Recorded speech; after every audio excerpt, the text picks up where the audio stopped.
Researchers are starting to panic. The bulge on Oregon's south sister volcano grows again.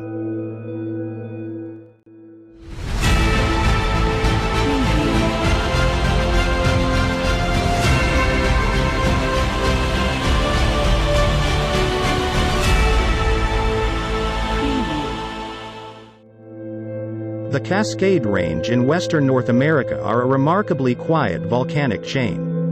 Even though potentially active volcanoes stretch from Lassen Peak in the south to Garibaldi in the north, the only volcano to erupt in the past century is Mount St. Helens, twice.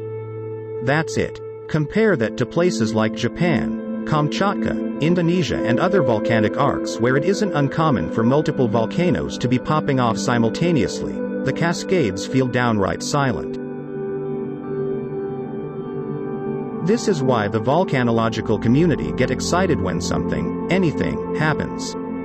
The something that has everyone's attention right now is the return of the bulge, on the west side of South Sister, part of the Three Sisters volcanoes west of Bend in Oregon. Based on satellite measurements, more on that below, parts of South Sister has risen about an inch, 2.2 centimeters, since July 2021. That might not sound like much, but combine that with a few earthquake swarms in October 2021, December 2021, and January 2022 that could betray moving magma, and we got ourselves something to watch.